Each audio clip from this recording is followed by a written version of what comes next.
Hey guys, welcome to the study with Mayank. मैं हूं आपका मयांक। आज हम लोग टेस्ट 38 के अंतर्गत यूपीएससी प्रीलिम से संबंधित आधुनिक भारत के इतिहास के प्रश्नों को देखेंगे। तो चलिए स्टार्ट करते हैं आज का वीडियो। देखते हैं मैं क्या क्या डिस्कस करना है यहाँ पर। आज का पहला प्रश्न है, आंग्ल डच प्रतिद्वंद्विता के संदर्भ में निम्नलिखित कथनों पर विचार कीजिए। पूछा गया है कौन सा कथन सही है। आंग्ल डच समझौते में इंडोनेशिया के मसालों के स्रोत द्वीपों से डचों की वापसी शामिल थी। हुगली युद्ध में अंग्रेजों की जीत के कारण भारत में डचों का अंतिम रूप से पतन हुआ। 17वीं शताब्दी के मध्य में अंग्रेज एक बड़ी औपनिवेशिक शक्ति के रूप में उभरने लगे थे। आंग्ल डच प्रतिद्वंद्विता लगभग 7 दशकों तक चली है और इस अवधि के दौरान डचों ने एक एक करके अपने उपनिवेशों को अंग्रेजों के हाथों खो दिया। इस दौरान अंग्रेज भी पूर्वी व्यापार में अपना प्रभुत्व स्थापित कर रहे थे और इसने डचों के व्यावसायिक हितों के लिए एक गंभीर चुनौती उत्पन्न की।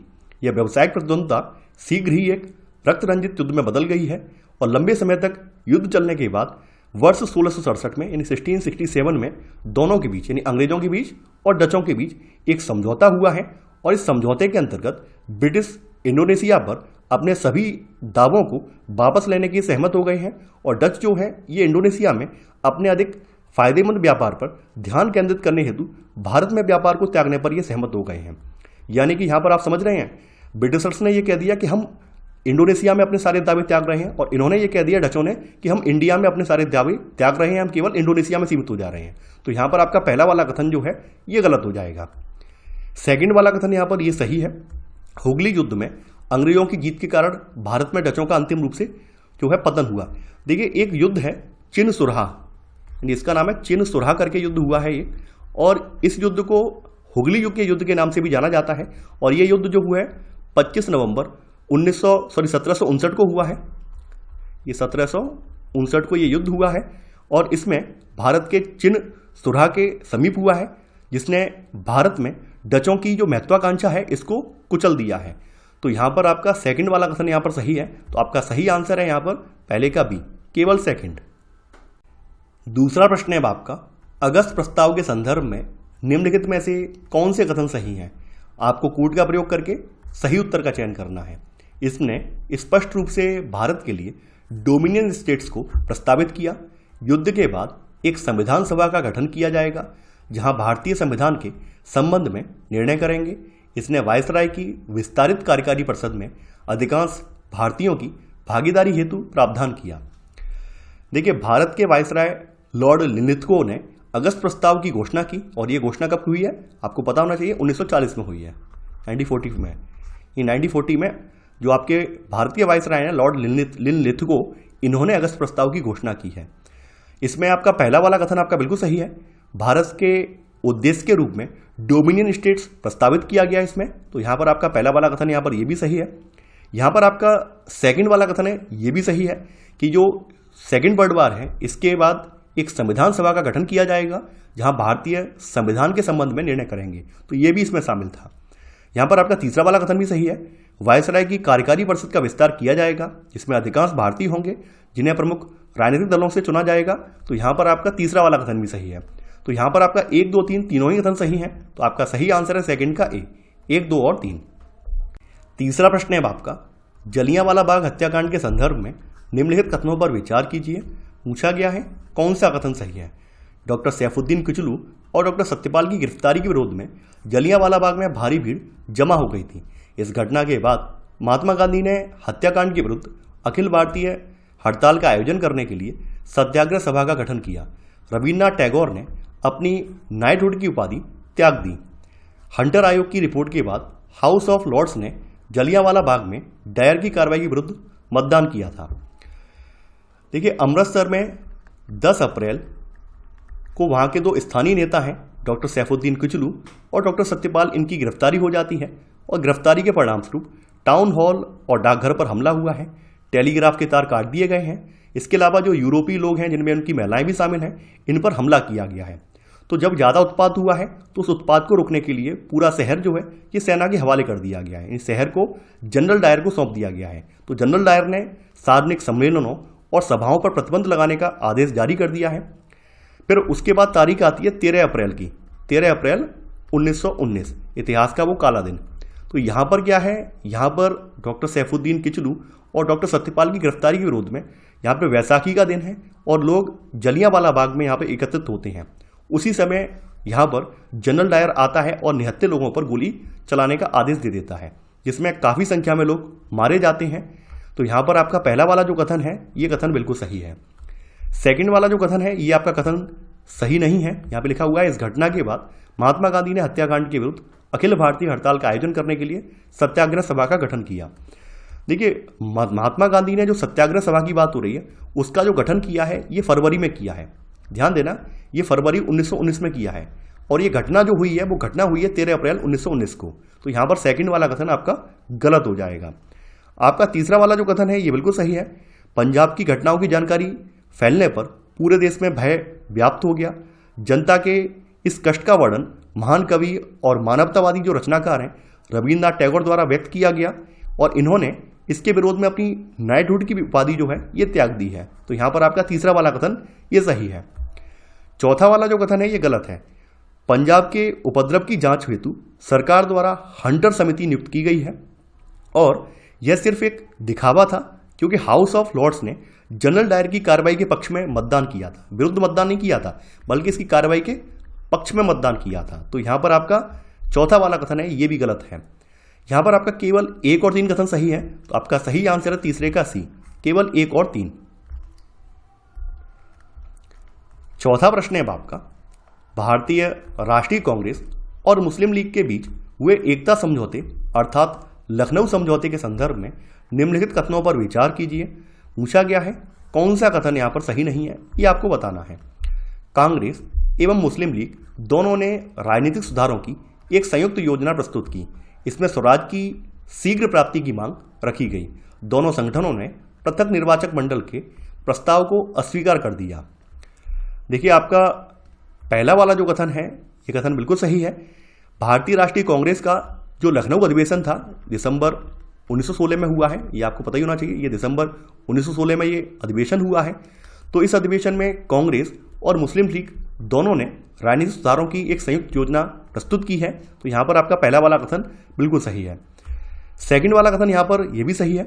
साथ ही यहाँ पर यह मांग की गई है कि ब्रिटिश सरकार को यह घोषणा करनी चाहिए कि वह भारत में स्वशासन पर शीघ्र विचार करे, यानी इसमें स्वराज की शीघ्र प्राप्ति की मांग ये भी रखी गई है। तो यहाँ पर आपका सेकंड वाला कथन भी सही है।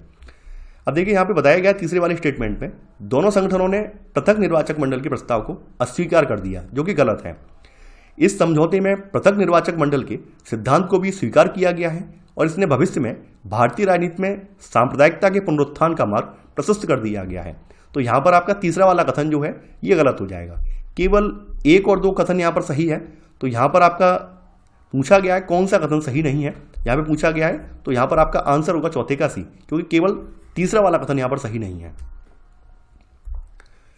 5वां प्रश्न है आपका, 18वीं शताब्दी के दौरान मुगल साम्राज्य के पतन के पश्चात निम्नलिखित में से कौन से राज्य उत्तराधिकारी राज्यों के रूप में उभरे, ये आपको बताना है।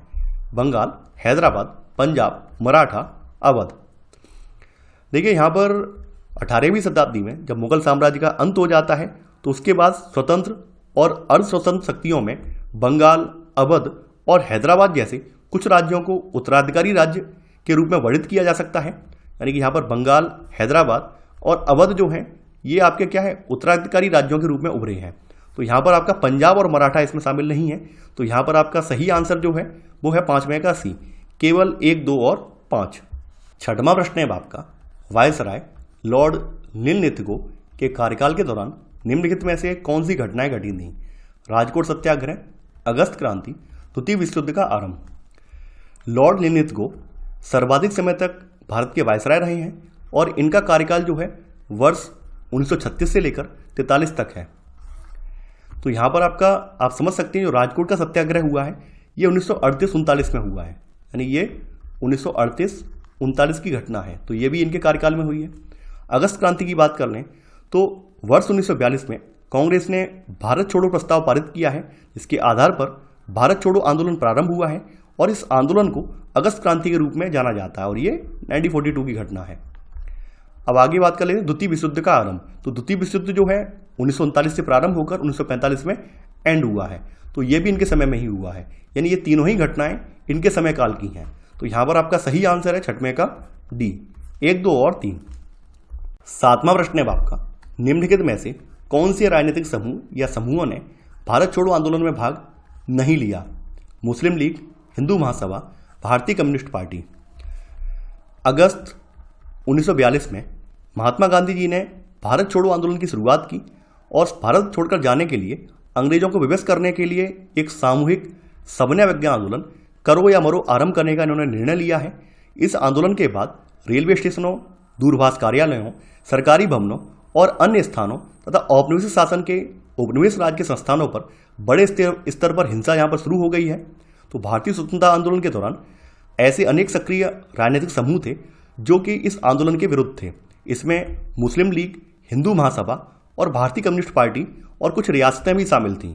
तो यहाँ पर ये 1, 2, 3 यानी तीनों ही ये जो हैं इन्होंने भारत छोड़ो आंदोलन में भाग नहीं लिया है। तो यहाँ पर आपका सही आंसर है 7वें का डी, 1, 2 और 3।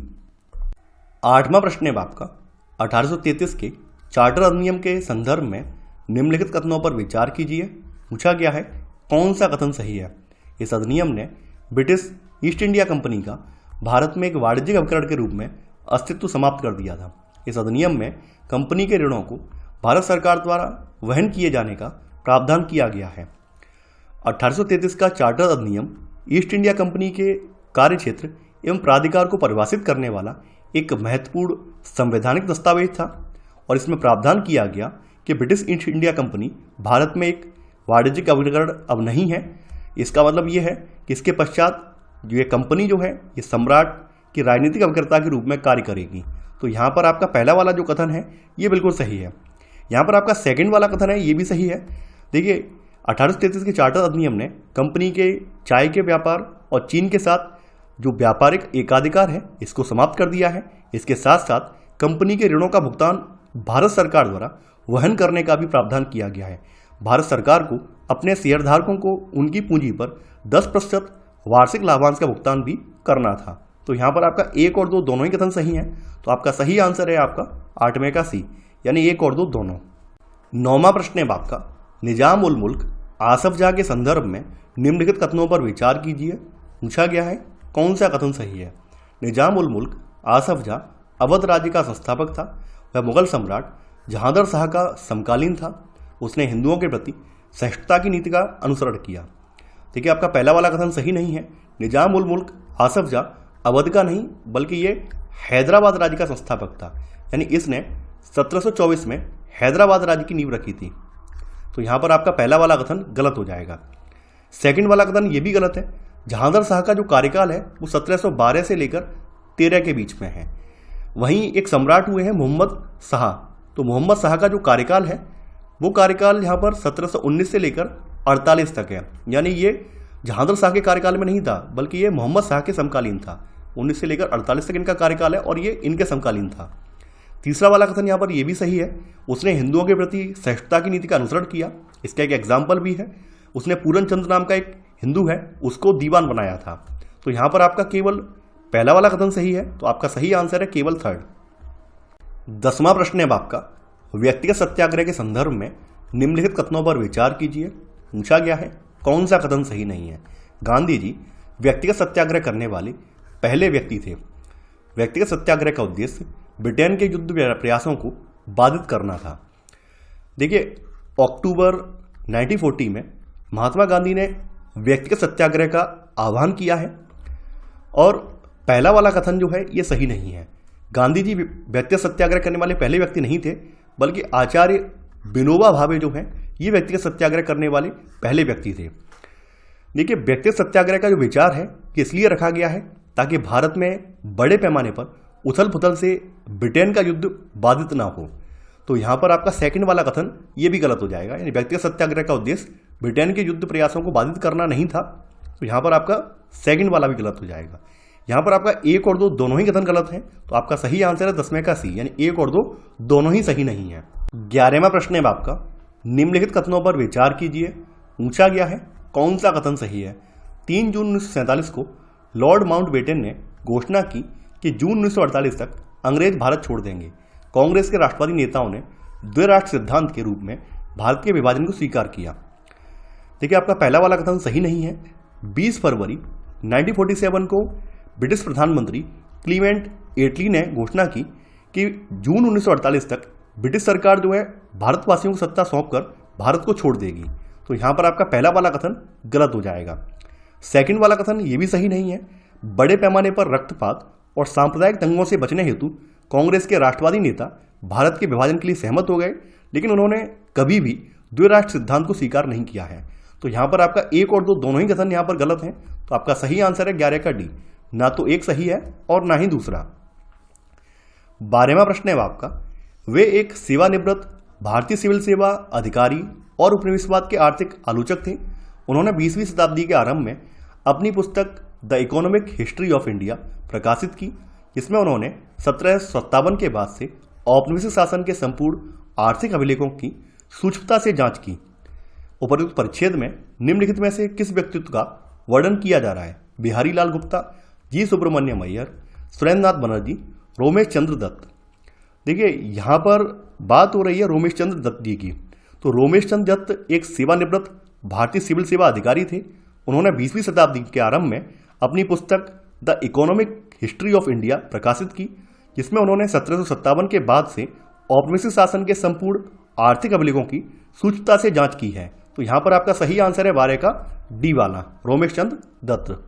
13वां प्रश्न है आपका, निम्नलिखित घटनाओं को उनके घटित होने के कालानुक्रम में व्यवस्थित कीजिए। नादिर शाह का आक्रमण, बक्सर का युद्ध, पानीपत का तीसरा युद्ध, टीपू सुल्तान की मृत्यु। देखिए, नादिर शाह का जो आक्रमण हुआ है दिल्ली पर, वो 1739 में हुआ है। बक्सर का युद्ध जो हुआ है ये 1764 में हुआ है, 1764 में हुआ है। पानीपत का तीसरा युद्ध, इसमें मराठों की हार हुई है, ये 1761 में हुआ है। टीपू सुल्तान की जो मृत्यु हुई है श्रीरंगपट्टनम में, ये 1799 में हुई है। तो आप इनका सही क्रम लगा दीजिए। यहां पर आपका सही आंसर होगा 1, यानी पहला, तीसरा, दूसरा और चौथा। तो सही आंसर है 13 का सी वाला। 14वां प्रश्न है आपका, निम्नलिखित युग्मों पर विचार कीजिए। पूछा गया है कौन सा युग्म यहां पर सही सुमिलित है? व्यक्तित्व है, आंदोलन है। विष्णु शास्त्री पंडित, विधवा पुनर्विवाह संघ, देवेंद्रनाथ टैगोर, तत्वबोधिनी सभा, दादाभाई नौरोजी, पारसी लॉ एसोसिएशन।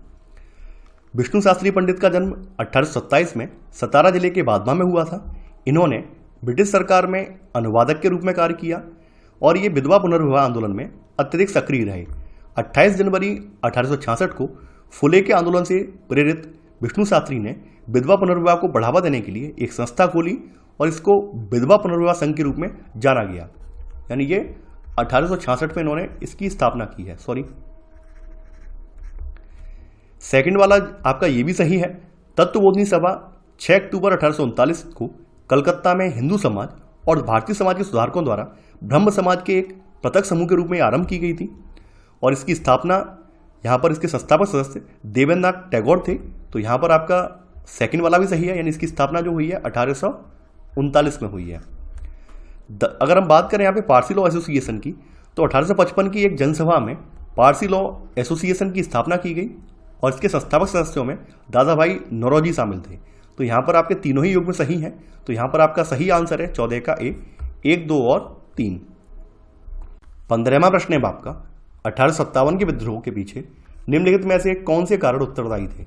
आपको कूट का प्रयोग करके सही उत्तर का चयन करना है। जमींदारों की संपत्तियों को जब्त करना, उच्च प्रशासनिक पदों पर भारतीयों का बहिष्करण, प्रशासन के निचले स्तरों पर भ्रष्टाचार की व्यापकता। देखिए, भूमि पर भारी कर लगाकर किसानों और जमींदारों का शोषण किया गया और करों का भुगतान न होने पर कठोर परिणाम भुगतने पड़े, जिसमें जोत की जब्ती भी शामिल थी। तो इस वजह से यहाँ पर जमींदारों की संपत्तियों को जब्त किया गया, ये भी एक कारण था। आपका सेकंड वाला जो है ये भी सही है। उच्च प्रशासनिक पदों पर भारतीयों का बहिष्करण, यानी भारतीय समाज के मध्य और उच्च वर्ग, विशेष रूप से उत्तर भारत में प्रशासन में अच्छे वेतन वाले उच्च पदों से उनके बहिष्करण से ये बुरी तरह से प्रभावित हुए हैं। तो ये भी एक कारण रहा है। तीसरा वाला कारण जो है ये भी सही है, यानी प्रशासन के निचले स्तरों पर भ्रष्टाचार की व्यापकता से आम लोग बुरी तरह से प्रभावित हुए, इस वजह से भी ये विद्रोह हुआ। तो यहाँ पर आपके तीनों ही रीजन वैलिड हैं। तो आपका सही आंसर है 15 का डी, यानी 1, 2 और 3। तो ये था हमारा आज का वीडियो। आई होप आपको आज का वीडियो पसंद आया होगा। आप लोग इस वीडियो को लाइक और शेयर करना बिल्कुल ना भूलें। तो चलिए आज के लिए बस इतना ही। Thanks for watching. जय हिंद।